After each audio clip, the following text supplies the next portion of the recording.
Hello બેટા, welcome to my channel ગણિત. હું છું કેવીર સર. આજે આપણે બેટા ધોરણ 10ના અંદર ચેપ્ટર નંબર 1 વાસ્તવિક સંખ્યાઓ વિશે અભ્યાસ કરવા જવાના છીએ. બેટા તમે ધોરણ 9ના અંદર સંખ્યાઓ વિશે, અલગ અલગ સંખ્યાઓ વિશે ને એમના ગણ વિશે શીખી ગયા છો. જેમ કે પ્રાકૃતિક સંખ્યાગણ, પૂર્ણ સંખ્યાગણ, પૂર્ણાંક સંખ્યાગણ, અપૂર્ણાંક એટલે કે સમમેય સંખ્યાગણ, પછી એ સિવાય આવતો હોય છે અસમમેય અને વાસ્તવિક સંખ્યાગણ. બરાબર. આજે આપણે વાસ્તવિક સંખ્યા ગણ વિશે અહીંયા અભ્યાસ કરવા જવાના છીએ. હવે અહીંયા હું તમને ધોરણ 10ના અંદર જે આપણે શીખવાનું છે ચેપ્ટર નંબર 1ના અંદર એવું સ્વાધ્યાય 1.1ના દાખલા ગણાવતો રહીશ અને એના સાથે સાથે જે જરૂરિયાતના પ્રમેય છે, વ્યાખ્યા છે, હું તમને જોડે પણ શીખવાડતો રહીશ. ઓકે, ચાલો શરૂ કરીએ. સ્વાધ્યાય 1.1 દાખલા નંબર 1. ચાલો, દાખલા નંબર 1ના અંદર બેટા આપણને આપેલું છે કે નીચે આપેલી સંખ્યાઓને તેમના અવિભાજ્ય અવયવોના ગુણાકાર સ્વરૂપે દર્શાવો. બરાબર. હવે કેમ આમને આવી સૂચના આપી, અવિભાજ્ય અવયવોના ગુણાકાર? આપણે એક દાખલો ગણીએ પછી જોઈએ. અત્યારે આપણે ખાલી અવયવો વિશે વાત કરશું. આપેલી સંખ્યાઓના અવયવો પાડવાના છે. બરાબર. તમે શીખી ગયેલા છો. અવયવ એટલે અવયવ વૃક્ષ વડે આપણે અવયવો પાડીએ એવું પાડશું. ચલો, 2 × 7 = 14, 70, 2 × 35 = 70, 5 × 35, 7 × 7. તો 2, 2, 5, 7 એ શું થઈ ગયા? 140ના અવયવ. આપણે અહીંયા લખી દઈએ. માટે 140 બરાબર 2 × 2 × 5 × 7. ખ્યાલ આવ્યો? તો આ શું મળ્યા? 140ના અવયવ. બરાબર. હવે અહીંયા તમે ધ્યાન આપો, 140ના આપણે અવયવ શોધ્યા. તો આ જે અવયવ હતા એ તમામે તમામ સંખ્યાઓ જો બેટા સૌથી નાનામાં નાના અવિભાજ્ય અવયવો છે. મતલબ 1 થી 10ના અંદર આવતી અવિભાજ્ય સંખ્યાઓ. 2 અવિભાજ્ય, 5 અવિભાજ્ય, 7 અવિભાજ્ય. તો જો 140ને આપણે અવિભાજ્ય સંખ્યાઓના ગુણાકાર સ્વરૂપે દર્શાવી શક્યા. ઓકે. અને 140 કેવી સંખ્યા હતી? વિભાજ્ય. વિભાજ્ય સંખ્યા હોય તો જ એના અવયવો પડતા હોય. બાકી અવિભાજ્ય સંખ્યાના અવયવ કેટલા હોય? 2. કયા કયા? સંખ્યા પોતે અને 1. ઓકે, ચાલો બીજો દાખલો ગણીએ. 156.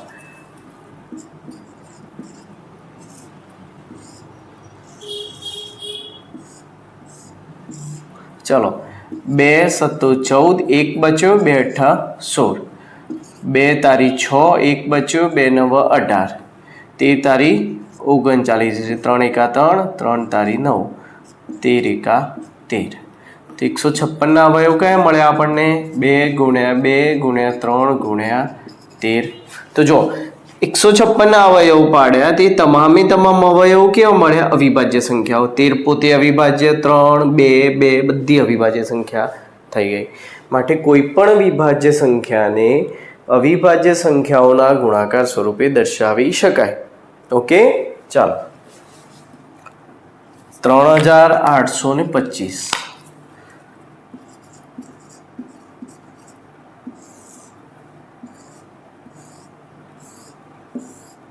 આના અવયવ પાડીએ. હવે જો બેટા લાસ્ટ છેલ્લો અંક 5 છે એટલે આને 5 વડે ભાગી શકાય. બાકી બીજી કોઈ સંખ્યા વડે ભાગી શકાશે નહીં. તો 5 ચલાવીએ. 5 38, 5 × 35, 3 બચ્યા, 2 એટલે 5 × 30, 2 બચ્યા, 5 પછી 25. હજી 5 ચાલશે.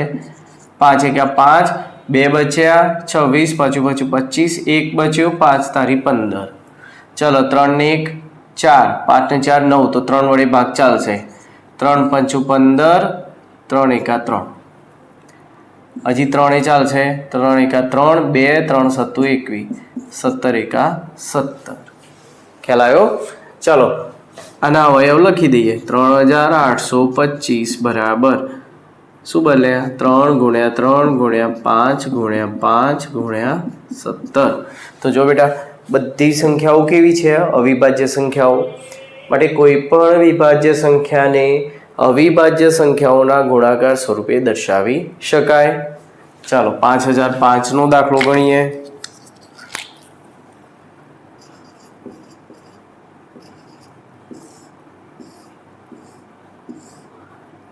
5 એકા 5, 0 0, 5 એકા 5. ચલો હવે આને કેટલા વડે ભાગી શકાય?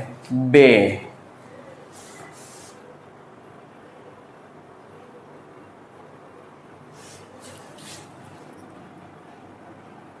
11. ચલો 11 વડે પ્રયત્ન કરીએ. 11 9 99, 1 બચ્યો, 11 એકા 11, 91 આવે, 13 17 91, 13 એકા 13. તો શું મળ્યા? 5 ગુણ્યા 11 ગુણ્યા 7 ગુણ્યા 13. તો જો આ તમામે તમામ સંખ્યાઓ કેવી છે? અવિભાજ્ય સંખ્યાઓ. અને લાસ્ટ એક્ઝામ્પલ 7429. 7429 જોઈએ તો 17 ચાલશે. ચલો બેટા 7429 તો 17 થશે 437 બરાબર. 19 ચલાવીએ. 19 તો 38, 2 5 19 થાય 57. ઓકે, અને 23 એકા 23. તો આના ભાગ શું પડે આપણને? 7429 બરાબર 17 ગુણ્યા 19 ગુણ્યા 23. તો જો આના ઉપરથી આપણે એવું સમજી શકીએ કે કોઈ પણ વિભાજ્ય સંખ્યા હોય એને આપણે અવિભાજ્ય સંખ્યાઓના અવયવોના ગુણાકાર સ્વરૂપે દર્શાવી શકાય છે. તો કોઈ પણ વિભાજ્ય સંખ્યાને અવિભાજ્ય અવયવોના ગુણાકાર વડે દર્શાવી શકાય. ખ્યાલ આવ્યો? ક્રમ મહત્વનો નથી બેટા, બરાબર. આ એક પ્રમેય છે, આપણે ધ્યાનમાં રાખશું, બરાબર. ચાલો દાખલા નંબર 2. ચાલો બેટા દાખલા નંબર 2 ના અંદર આપણને શું કહ્યું છે? નીચે આપેલી જોડીના ગુસા અને લસા શોધો. બરાબર. હવે તમે બેટા ગુસા અને લસા શીખી ગયેલા છો, તમને શોધતા આવડે જ છે, બરાબર. પણ આજે આપણે એક નાની સિમ્પલ એક રીતથી આપણે આગળ વધવાના છીએ. અને પછી શું કહ્યું છે? ગુસા ગુણ્યા લસા બરાબર બંને પૂર્ણાંકોનો ગુણાકાર થાય તેમ ચકાસો. આ છે શું એ હું તમને આ દાખલા ઉપરથી શીખવાડું, બરાબર. આપણે એક કામ કરીએ, એક નાનું ઉદાહરણ લઈને પહેલાં ગણીએ, પછી દાખલા ઉપર જઈએ. આપણે કોઈ બે સંખ્યા લઈ લઈએ, એક 12 અને બીજી લઈશું આપણે 20. ચાલો આના અવયવ પાડી દઈએ. 2 છંગ 12, 2 3 6, 3 એકા 3. તો 12ના અવયવ શું થઈ ગયા? 2 ગુણ્યા 2 ગુણ્યા 3, એટલે 2 ની 2 ઘાત ગુણ્યા 3, આવું લખાય. ચલો 20ના અવયવ પાડીએ.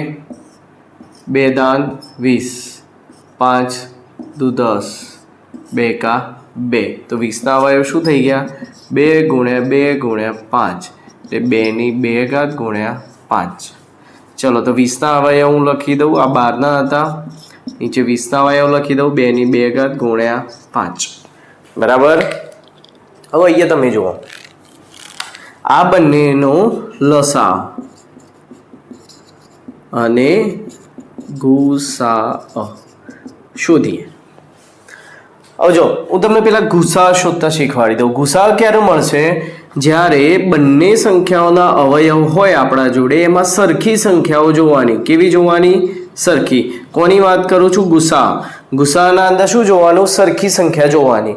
તો અહીંયા સરખી સંખ્યા કઈ છે? 2.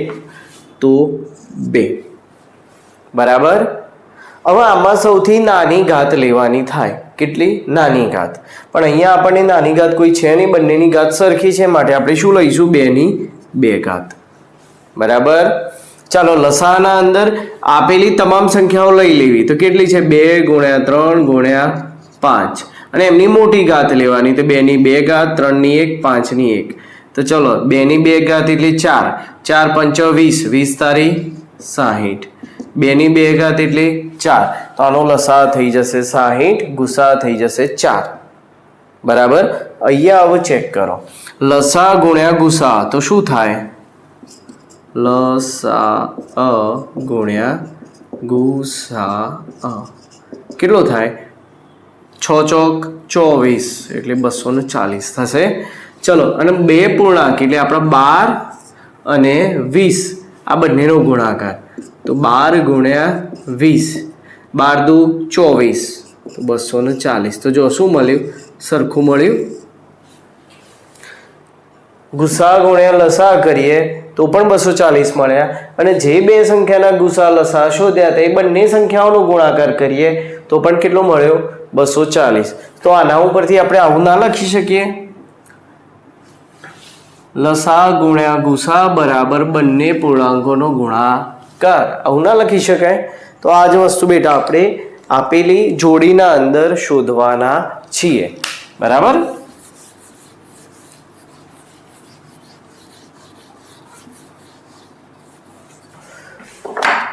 ચાલો દાખલાની શરૂઆત કરીએ. તો 26 અને 91.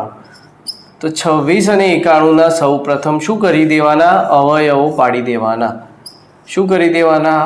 અવયવ પાડવાના.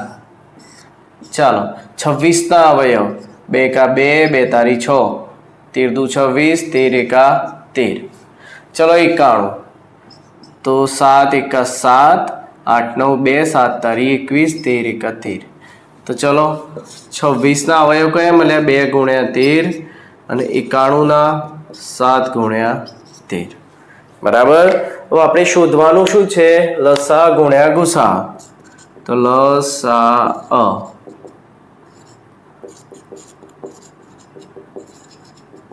લસા અને ગુસા બંનેનો શોધીએ. તો આ બંનેનો લસાના અંદર તમામ સંખ્યા લેવાની. 2 ગુણ્યા 7 ગુણ્યા 13 બધી આવી ગઈ. ચલો ગુસા બંનેમાં સરખી હોય એવી જ તો 13. ચલો આનો ગુણાકાર કરી નાખીએ. 13 દુ 26, 26 ગુણ્યા 7, 26 ગુણ્યા 7, 6 7 42 નો બગડો વધી 4, 7 દુ 14, 4 18, 182. આ થઈ ગયો લસા. બરાબર? ચલો લસા ગુસા મળી ગયા. હવે આપણે શોધવાનું શું છે? લસા ગુણ્યા ગુસા. આપણે અહીંયા લખવાનું લસા ગુણ્યા ગુસા. ચલો લસા કેટલો છે આપણા જોડે? 182 ગુણ્યા 13. આ બંનેનો ગુણાકાર કરીએ તો 182, 3 એ ચાલશે, 3 દુ 6, તો 8 તારી 24 નો ચોગડો વધી 2, 3 એકા 3 ને 2 5, 6 6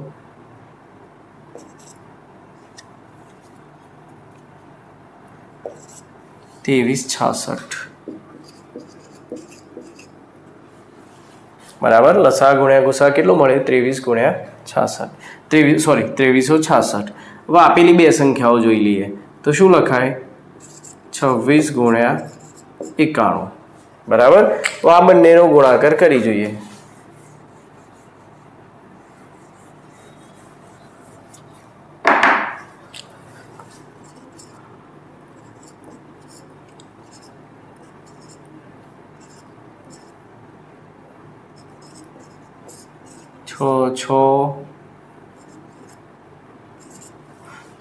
તો શું મળ્યું? 2366. માટે લસા ગુણ્યા ગુસા બરાબર 26 ગુણ્યા 91. બંને સરખું થઈ ગયું. બરાબર? જો આવું ના લખવું હોય તો આપણે આવું પણ લખી શકીએ, ગુણ્યા a ઇન્ટુ બી. આપણું ફોર્મ્યુલા હતું. બરાબર? તો આ પ્રમાણે બેટા દાખલા ગણવાના છીએ. ચાલો શરૂ કરીએ. ચાલો બેટા દાખલા નંબર 2ના બીજા બે દાખલા ગણીએ. 510 અને 92. તો આના અવયવ પાડીએ આપણે. 510ના અવયવ પાડીએ તો શું થાય? 510ના અવયવ પાડીએ 2 ભાગ ચાલશે. 2 દુ 4, 1 બચ્યો એટલે 11 થવાના. તો 2 પંચો 10, 1 બચ્યો, 2 પંચો 10. ચલો 5 ચાલશે, પાછું 25, 5 એકા 5, 17 તારી 51 એટલે 3 ગુણ 17 અને 17 એકા 17.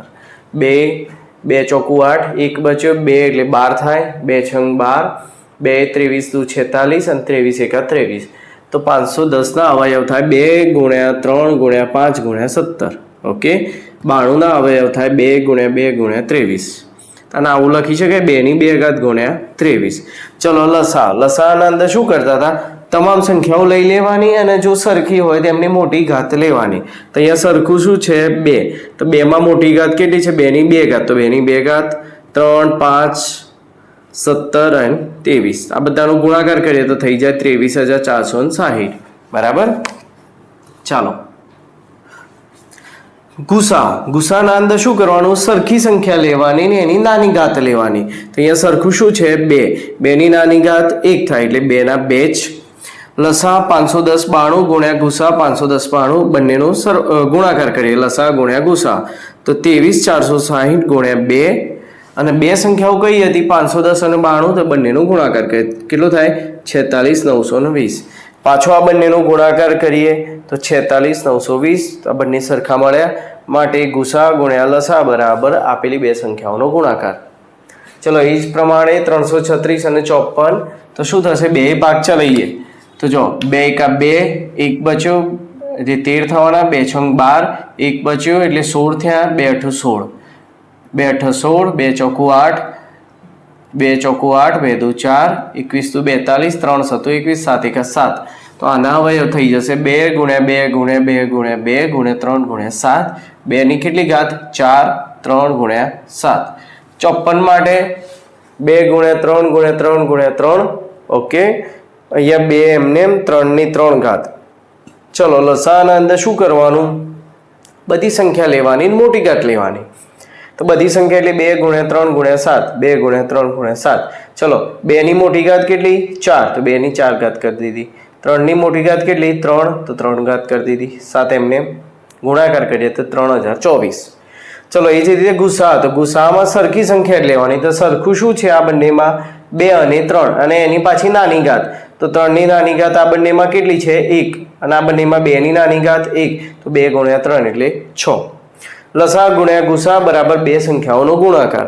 બંને સંખ્યાનો ગુણાકાર કરીએ તો 18,144, અને જે આપણો લસા અને ગુસા મળે તો 3024 અને 6. આ બંનેનો ગુણાકાર કરશું તો આપણને મળશે પાછું 18,144. તો બંને સરખું મળ્યું માટે ગુસા ગુણ્યા લસા બરાબર આપેલી બે સંખ્યાઓનો ગુણાકાર. બરાબર. બેટા વિડીયો સ્ટોપ કરી તમે દાખલો લખી નાખો. ઇઝી દાખલા છે, પ્રેક્ટિસ કરશો તો ફાવડી જશે. બરાબર. ચાલો બેટા દાખલા નંબર 3, નીચે આપેલી સંખ્યાઓના ગુસા અને લસા શોધો. અહીંયા પહેલી આપણને સંખ્યાઓ આપેલી છે 12, 15, 21. તો આપણે આના અવયવ પાડી દઈએ. ચલો 12ના અવયવ શું થાય, 2 છંગ 12, 2 3 6, 3 એકા 3. ચલો 15ના અવયવ પાડીએ શું થશે, 3 પંચું 15, 5 એકા 5 અને 21. 3 7 21, 7 એકુ 7. તો ચલો અવયવ લખી દઈએ. 12ના અવયવ શું થયા 2 ગુણ્યા 2 ગુણ્યા 3. એટલે આને લખવું હોય તો આ રીતે લખાય 2 ની 2 ઘાત ગુણ્યા 3. ચલો 15ના 3 ગુણ્યા 5 અને 21ના 3 ગુણ્યા 7. બરાબર. હવે આપણે અહીંયા શોધવાનું શું છે, લસા અને ગુસા. તો આપણે લસા શોધીએ. પહેલા લસાના અંદર બેટા બધી સંખ્યા લઈ લેવાની. 3 5 2 7, તો 2 ગુણ્યા 3 ગુણ્યા 5 ગુણ્યા 7, અને એમાં મોટી ઘાત તો 2 ની મોટી ઘાત 2, 3 ની એક જ છે, 5 ની એક જ છે, બધું એઝ ઇટ ઇઝ છે, વાંધો નહીં. ચલો 2 ની 2 ઘાત એટલે 4 ગુણ્યા 3 ગુણ્યા 5 ગુણ્યા 7, 4 5 20, 20 તારી 60, 6 7 42 એટલે 420. ચલો ગુસા, ત્રણેયમાં સરખું હોય એવું, ત્રણેયના અંદર સરખું શું છે 3, તો ગુસા થઈ જશે આપણો 3. 3 ની પાવર 1 છે એટલે માટે ઘાત 1 જ રહેવાની. અહીંયા નાની ઘાત જોવામાં આવતી નથી કારણ કે બધાની ઘાત સરખી જ છે એટલે ગુસા શું થઈ ગયો 3. ખ્યાલ આવ્યો. ચાલો બીજો દાખલો ગણીએ. ચાલો બેટા દાખલા નંબર 2ના અંદર 17 23 અને 29. તો 17ના અવયવ પાડીએ. 17 એકા 17, 23ના 23 એકા 23 અને 29 29 એકા 29, કારણ કે ત્રણેય અવિભાજ્ય સંખ્યાઓ જ છે પોતે. બરાબર. ચલો એમના અવયવ શું થાય, તો 17 ગુણ્યા 1, 23ના 23 ગુણ્યા 1, 29ના 29 ગુણ્યા 1. તો ગુસા મતલબ ત્રણેયમાં સરખું હોય એવું, તો ત્રણેયમાં સરખું શું આવ્યું? 1, માટે ગુસા થઈ જશે 1.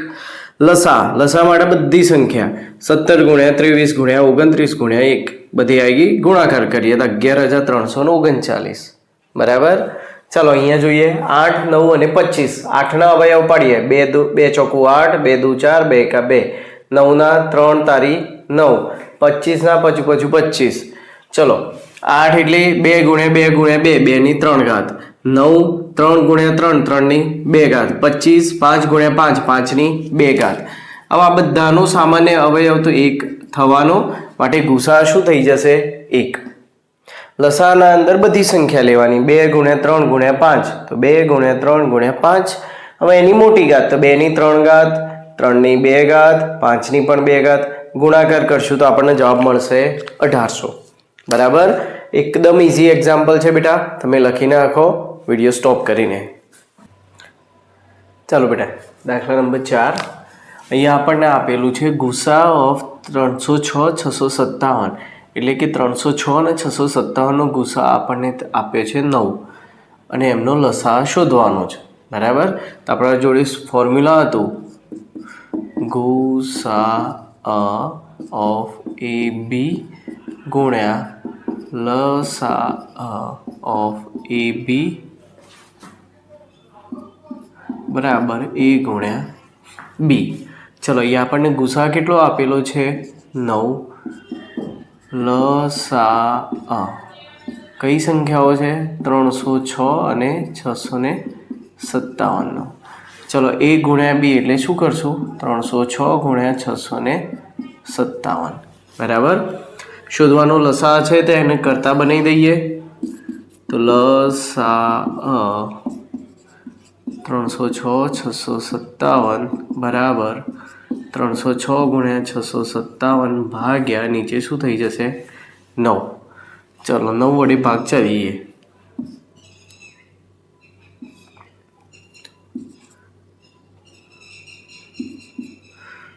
તો 34 × 657.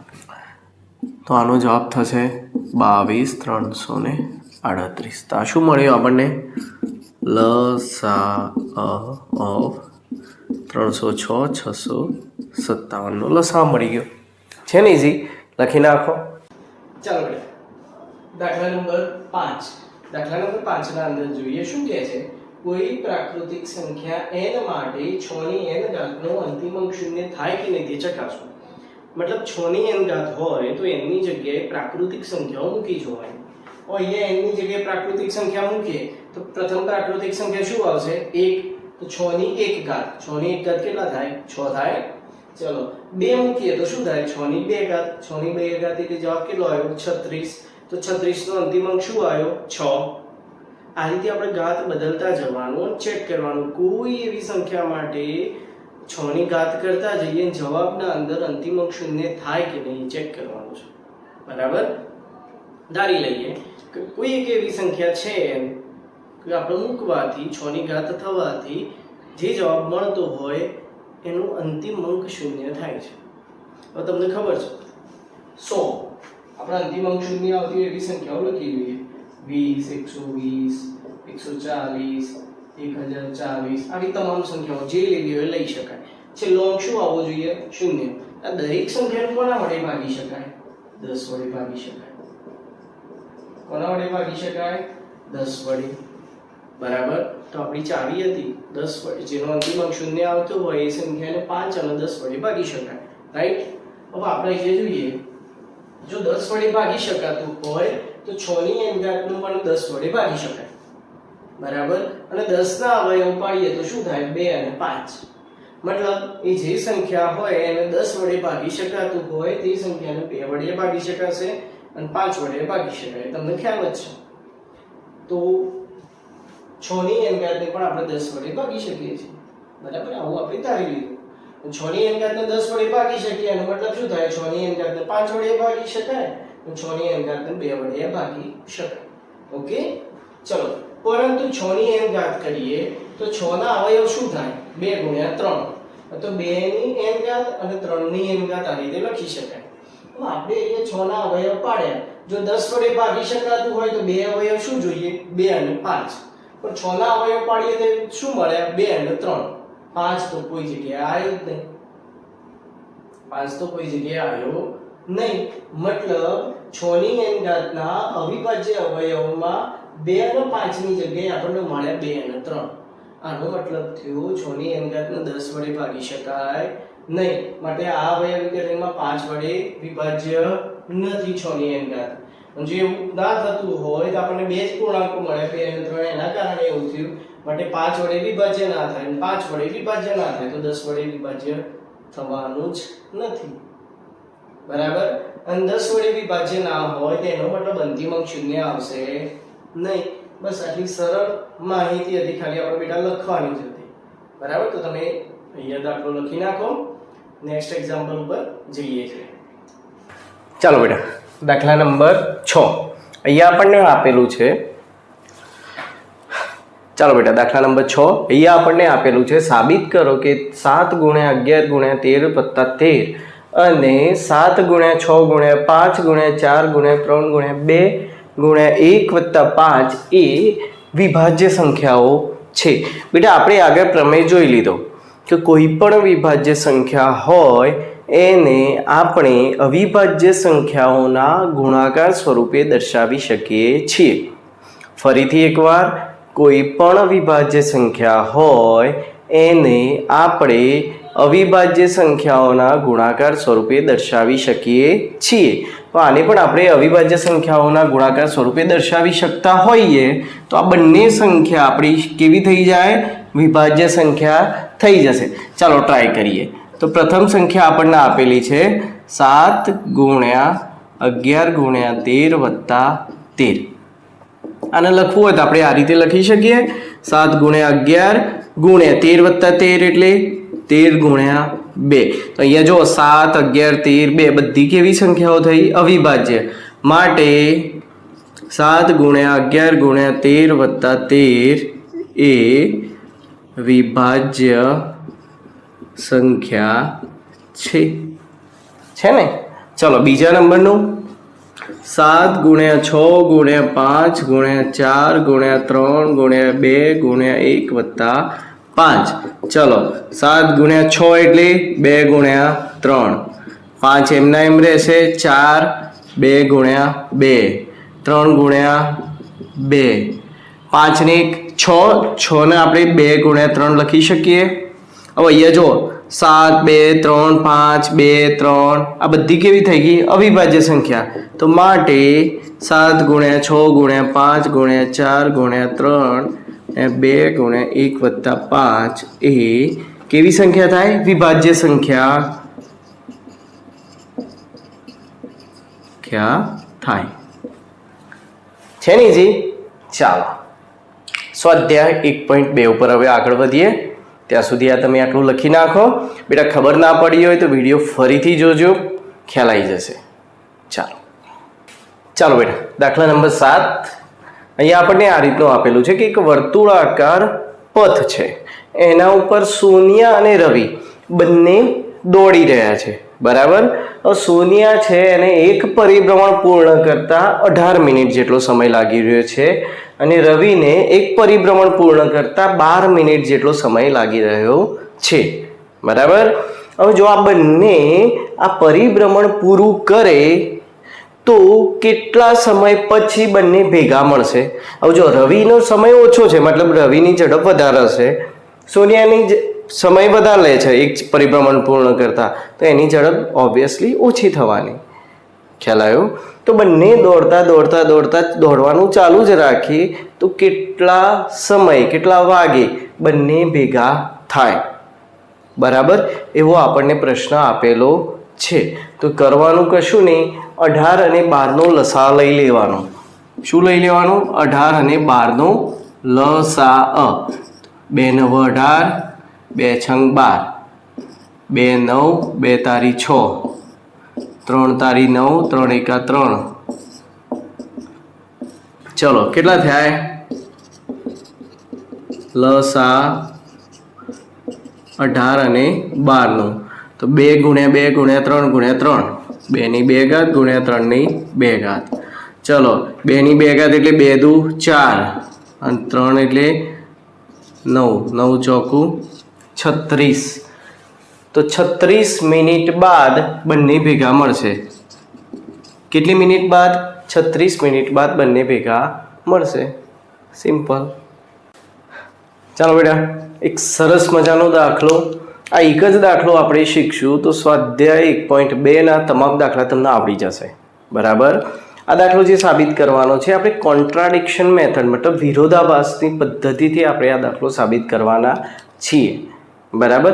આ દાખલો મોસ્ટ ઇમ્પોર્ટન્ટ છે, પરીક્ષામાં પૂછાય જ છે, માટે દરેક વિદ્યાર્થી આને તૈયાર કરી દેવાનો. બેટા ધ્યાનથી જોજો, ખ્યાલ 100% આવી જશે. ના ખ્યાલ આવે તો ફરીથી એકવાર જોજો, 100% તમને ખ્યાલ આવી જ જશે. બરાબર. ચાલો દાખલો સમજીએ. પ્રશ્ન એવો છે કે સાબિત કરો કે વર્ગમૂળમાં 2 એ અસમય સંખ્યા છે. આ તો બધાને ખ્યાલ છે, તમને ખ્યાલ છે, મને ખ્યાલ છે, વર્ગમૂળમાં 2 એ અસમય સંખ્યા છે. તો પણ સાબિત કરવું પડશે. બરાબર. ચાલો જોઈએ. જે આપ્યું હોય એનાથી વિરોધાભાસ પદ્ધતિથી આપણે સાબિત કરવાનું છે. એટલે આનાથી ઉલટું આપણે સ્વીકારી લેવાનું. શું સ્વીકારશું? ધારો કે વર્ગમૂળમાં 2 એ સમય સંખ્યા છે. આપણે ધારી લીધું વર્ગમૂળમાં 2 કેવી સંખ્યા છે? સમય. માટે સમય સંખ્યા હોય તો એને આપણે અપૂર્ણાંક સ્વરૂપે દર્શાવી શકીએ છીએ. માટે વર્ગમૂળમાં 2 બરાબર a ભાગ્યા b આપણે દર્શાવી શકીએ. અને આપણે અહીંયા ધારી લઈએ જ્યાં a અને b એ અવિભાજ્ય સંખ્યાઓ છે અને તેમનો સામાન્ય અવયવ 1 છે. આ બહુ જ ઇમ્પોર્ટન્ટ લાઈન છે બેટા. આ ફરજિયાત તમે કોઈ પણ દાખલો ગણવા જાઓ એમાં આ 2 લાઈન ફરજિયાતપણે હોવી જોઈએ. બરાબર. હવે સમજો, આપણે શું ધાર્યું પહેલા? વર્ગમૂળમાં 2 એ સમય સંખ્યા છે. સમય સંખ્યા કોને કહેવાય? p ભાગ્યા q સ્વરૂપની, મતલબ અપૂર્ણાંક સ્વરૂપે દર્શાવી શકીએ. બરાબર. તો માટે વર્ગમૂળમાં 2 એ સમય સંખ્યા આપણે ધાર્યું, માટે એને અપૂર્ણાંક સ્વરૂપે એટલે કે a ભાગ્યા b સ્વરૂપે આપણે લખી શકીએ છીએ. જ્યાં a અને b કેવી સંખ્યાઓ લીધી આપણે? અવિભાજ્ય સંખ્યાઓ. મતલબ a અને b નો સામાન્ય અવયવ લેવા જઈએ તો એમનો શું થાય? એક ઉદાહરણ તરીકે 2 ભાગ્યા 3. આ બંને કેવી સંખ્યા થઈ? અવિભાજ્ય. બરાબર. અને બંનેનો સામાન્ય અવયવ તો શું થાય? 1 જ થવાનો. ખ્યાલ આવ્યો? માટે આ p ભાગ્યા q સ્વરૂપે લખશું તો જ સમય સંખ્યા સ્વરૂપે થાય. નહીં તો શું થાય? એક વિભાજ્ય હોય, એક અવિભાજ્ય સંખ્યા હોય તો છેદ ઉડી જતા હોય, ઘણી વખત નીચેથી અંશમાં ભાગ ચાલી જતો હોય, ભાગાકાર થઈ જતો હોય, આવું બધું થાય. એટલા માટે બંને આપણે કેવી લીધી? અવિભાજ્ય સંખ્યાઓ, અને એમનો સામાન્ય અવયવ 1 છે. બરાબર. ચાલો હવે આપણે જે ધાર્યું એને લખી દઈએ. b ને સામે મોકલી દો તો શું થાય? √2 × b = a. બંને બાજુ વર્ગ કરીએ. બંને બાજુ વર્ગ કરતા. બરાબર. ચાલો બંને બાજુ વર્ગ કરતા તો શું થાય? વર્ગમૂળમાં 2 b નો વર્ગ બરાબર a નો વર્ગ. તો શું થશે? 2b² = a². ચલો 2 ને સામે મોકલી દઉં તો b² બરાબર a²/2. આવું મળ્યું આપણને. ઓકે. આટલે ટર્નિંગ પોઈન્ટ આવો. ટર્નિંગ પોઈન્ટ કેવો? આપણા જોડે પ્રમેય છે. પ્રમેય 1.2 પ્રમાણે. હવે પ્રમેય શું છે હું તમને પહેલા સમજાવી દઉં. સમજી લો, આ હું કોઈ સંખ્યા 4 લીધી. બરાબર. હવે 4 ને 2 વડે ભાગી શકાય તો જવાબ શું આવશે? 2. પછી 4 નો વર્ગ કરી દઉં અને એને 2 વડે ભાગું. 4 નો વર્ગ 16 ભાગ્યા 2 તો 8 આવ્યો. તો જો સમજો આના પરથી પ્રમેય 1.2 શું કહેવા માંગે છે. જો કોઈ સંખ્યાના વર્ગને 2 વડે અથવા તો કોઈ સંખ્યા વડે ભાગી શકાતું હોય તો એ સંખ્યાને પણ 2 વડે ભાગી શકાય. ખ્યાલ આવ્યો? આપણે બીજું એક ઉદાહરણ લઈએ. 9 નો વર્ગ. 9 ના વર્ગને 3 વડે ભાગીએ તો 81 ભાગ્યા 3 બરાબર શું થશે? 3 દુ 6, 2, 3 સત્તુ 21 એટલે 27. 9 ના વર્ગને જો 3 વડે ભાગી શકાતું હોય તો 9 નું પણ 3 વડે ભાગી શકાય. તો જવાબ આવ્યો 3. ખ્યાલ આવ્યો? તે જ રીતે જો a ના વર્ગને 2 વડે ભાગી શકાતો હોય તો a ને પણ 2 વડે ભાગી શકાય. a સ્ક્વેર ને 2 વડે ભાગી શકાય માટે એને પણ 2 વડે ભાગી શકાય. ખ્યાલ આવ્યો?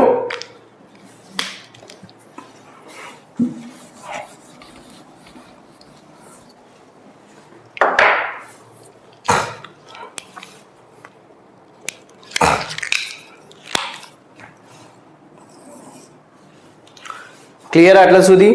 ઓકે, હવે અહીંયાથી હું થોડું પિક્ચર ક્લિયર કરી દઉં. છે શું આપણે શું સાબિત કર્યું?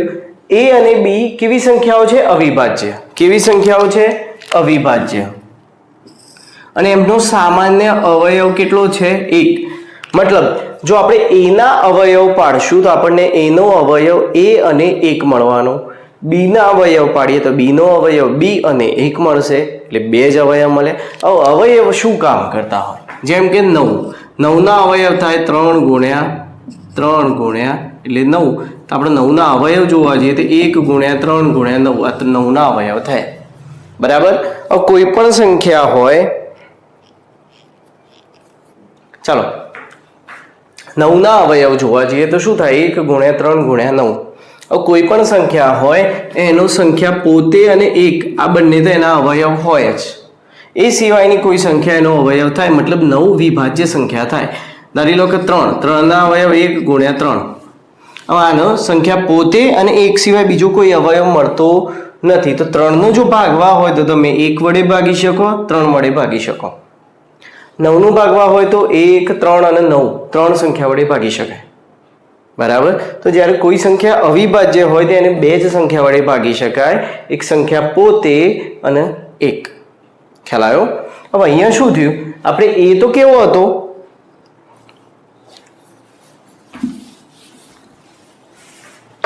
હવે અહીંયા શું થયું? a તો કેવો હતો? અવિભાજ્ય. મતલબ a ના અવયવ 1 અને a પોતે 2 જ હતા. અહીંયા શું મળ્યો? a ને 2 વડે ભાગી શકાય, એટલે a નો એક ત્રીજો અવયવ આવ્યો. કયો? 2. ખ્યાલ આવ્યો? હવે આ ભાઈ ખબર નહીં ક્યાંથી આવ્યો. બરાબર? पराई माँ का पोता पोती या तो लड़का लड़की समझो, ऐसा हुआ.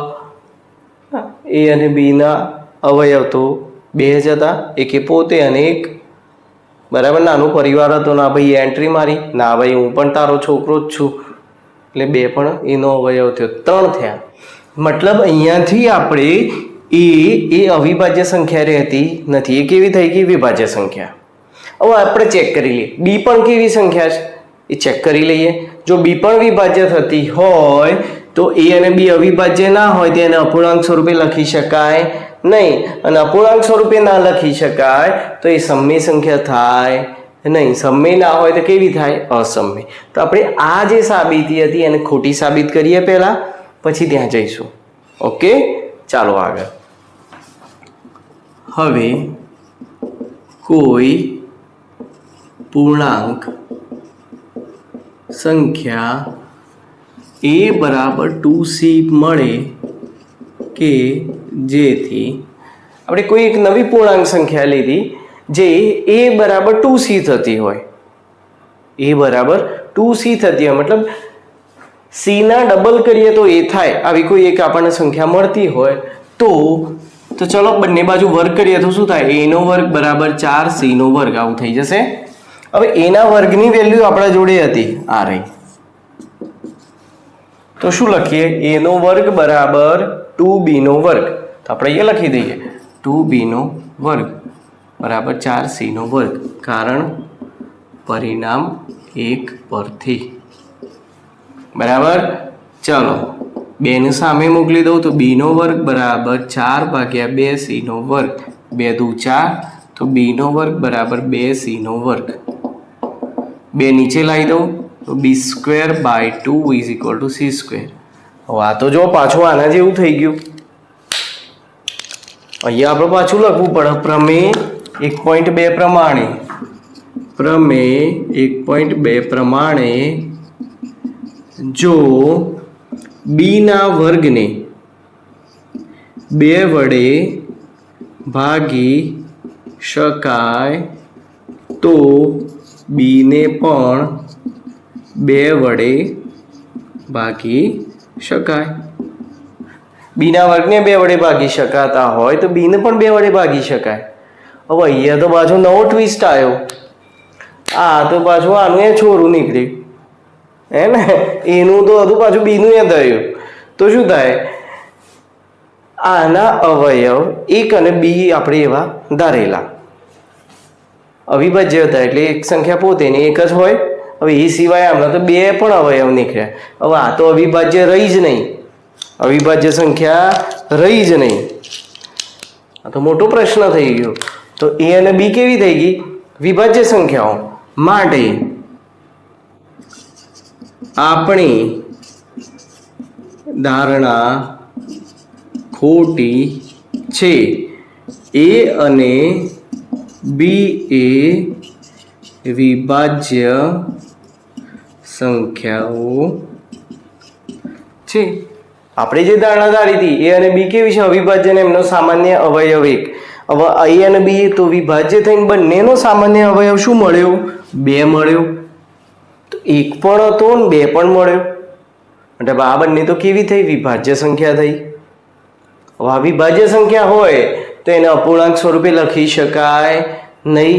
માટે વર્ગમૂળમાં 2 એ સમય સંખ્યા થાય નહીં. માટે વર્ગમૂળમાં 2 એ સમય સંખ્યા નથી. માટે વર્ગમૂળમાં 2 એ અસમય સંખ્યા છે. ખ્યાલ આવ્યો? ફરીથી એકવાર રિવિઝન કરી લઉં, ધ્યાન આપજો. વર્ગમૂળમાં 2 અસમય સંખ્યા સાબિત કરવાનું છે, તો આપણે ધારી લીધું વર્ગમૂળમાં 2 એ સમય સંખ્યા છે. કોઈ પણ સમય સંખ્યા હોય એને બેટા આપણે a/b સ્વરૂપે લખી શકીએ.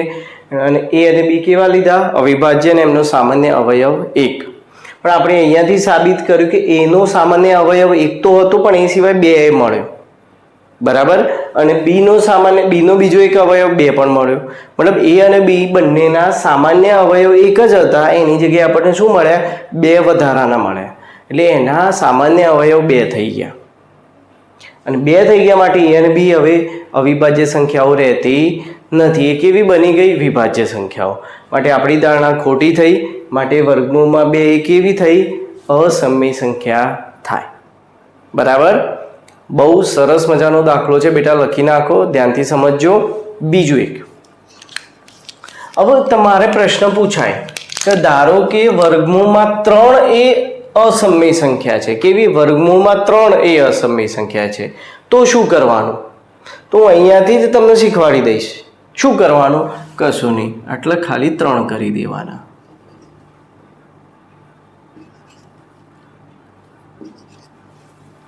બરાબર. અહીંયા 3 થઈ જશે, અહીંયા 3 થઈ જશે, અહીંયા 3 થઈ જશે.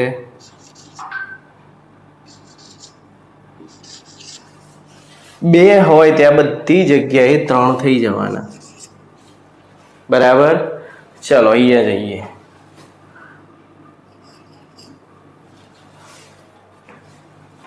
તો 3 નો વર્ગ 9.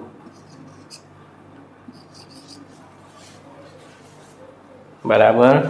તો શું થયું,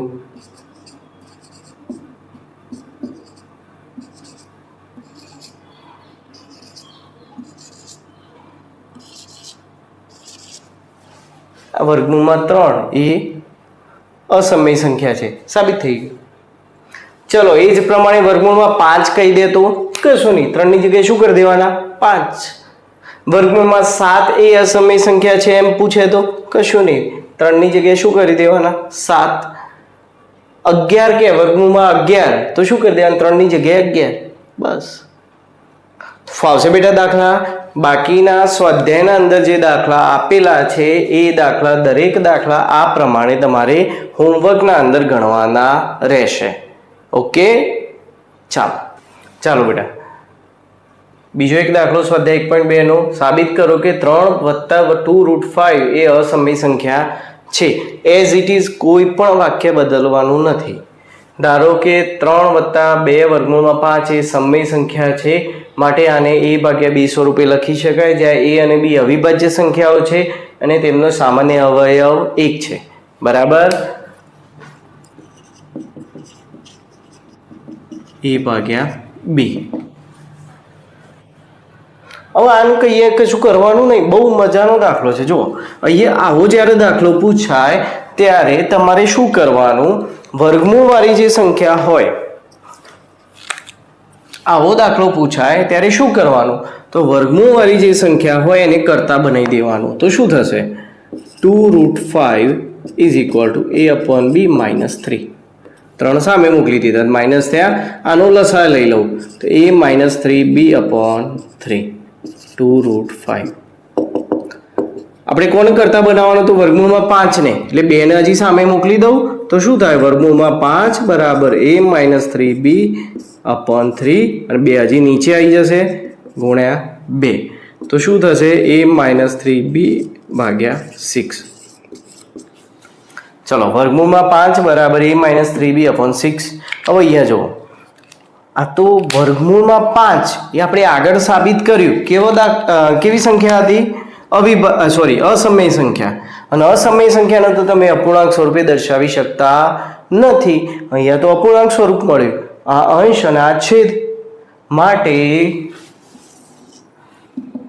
વર્ગમૂળમાં 5 is not equal to a/b.